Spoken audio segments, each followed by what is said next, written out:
ವಿದ್ಯಾರ್ಥಿಗಳು ಉತ್ತಮ ಸಂಸ್ಕೃತಿ ಕಲಿತು ಓದುವ ಕಡೆ ಹೆಚ್ಚಿನ ಗಮನ ನೀಡಿ ಸಾಧನೆ ಮಾಡಿ ಸಮಾಜದಲ್ಲಿ ಉತ್ತಮ ವ್ಯಕ್ತಿಯಾಗಿ ಇರುವುದೇ ನಾವು ಪೋಷಕರಿಗೆ ಕೊಡುವ ಬಹುದೊಡ್ಡ ಕೊಡುಗೆ ಎಂದು ಶ್ರೀ ಆದಿಚುಂಚನಗಿರಿ ಮಹಾಸಂಸ್ಥಾನ ಹಾಸನ ಮಠದ ಶ್ರೀ ಶಂಭುನಾಥ ಸ್ವಾಮೀಜಿ ತಿಳಿಸಿದ್ದಾರೆ. ನಗರದ ಎಂಜಿ ರಸ್ತೆಯ ಶ್ರೀ ಆದಿಚುಂಚನಗಿರಿ ಸಮುದಾಯ ಭವನದಲ್ಲಿ ಮಂಗಳವಾರ ನಡೆದ ಬಿಜಿಎಸ್ ಪಿಯು ಕಾಲೇಜಿನ ಸ್ವಾಗತೋತ್ಸವ 2024 ಕಾರ್ಯಕ್ರಮದಲ್ಲಿ ಅವರು ಭಾಗವಹಿಸಿ ಆಶೀರ್ವಚನದಲ್ಲಿ ಮಾತನಾಡಿದ ಅವರು, ವಿದ್ಯಾರ್ಥಿ ಜೀವನವನ್ನು ಸುಲಭವಾಗಿ ಪರಿಗಣಿಸಬೇಡಿ. ಇಂದಿನ ಸ್ಪರ್ಧಾತ್ಮಕ ಜಗತ್ತಿನಲ್ಲಿ ಎಷ್ಟೇ ಕಲಿತರೂ ಸಾಲದು. ಅಧ್ಯಯನಶೀಲರಾಗಿ ಕೌಶಲ್ಯ ಜ್ಞಾನ ಬೆಳೆಸಿಕೊಂಡು ನಮ್ಮ ಸ್ಥಾನವನ್ನು ನಾವು ಕಂಡುಹಿಡಿದುಕೊಳ್ಳದಿದ್ದರೆ ಉತ್ತಮ ಬದುಕು ಕಟ್ಟಿಕೊಳ್ಳಲು ಸಾಧ್ಯವಿಲ್ಲ.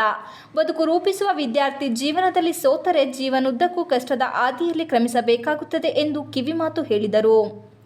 ಪೋಷಕರು ಮಕ್ಕಳಿಗೆ ವಿದ್ಯೆಯ ಜೊತೆಗೆ ಸಂಸ್ಕಾರ ಉಣಬಡಿಸಬೇಕು. ಶಾಲಾ ಕಾಲೇಜುಗಳಿಗೆ ಮಕ್ಕಳನ್ನು ದಾಖಲಿಸಿದ ಮಾತ್ರಕ್ಕೆ ತಮ್ಮ ಜವಾಬ್ದಾರಿ ಮುಗಿಯುವುದಿಲ್ಲ. ತಮ್ಮ ಮಕ್ಕಳು ಹೇಗೆ ವಿದ್ಯಾಭ್ಯಾಸ ಮಾಡುತ್ತಿದ್ದಾರೆ ಎಂಬುದನ್ನು ಅರಿಯಬೇಕು.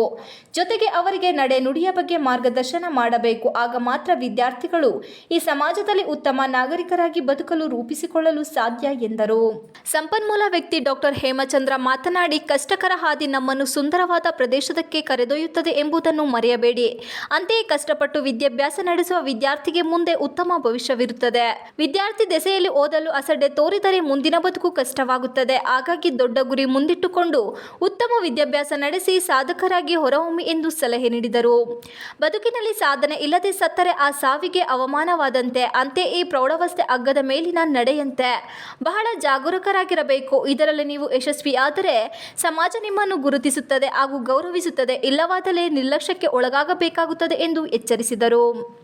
ಕಾರ್ಯಕ್ರಮದಲ್ಲಿ ಬಿಜಿಎಸ್ ಪಿಯು ಕಾಲೇಜಿನ ಪ್ರಾಂಶುಪಾಲ ಮೋಹನ್, ಶ್ರೀಮಠದ ವ್ಯವಸ್ಥಾಪಕ ಚಂದ್ರಶೇಖರ್, ಕಸಬಾ ಗೌರವ ಕಾರ್ಯದರ್ಶಿ ಬಿಆರ್ ಬೊಮ್ಮೇಗೌಡ ಇತರರು ಉಪಸ್ಥಿತರಿದ್ದರು.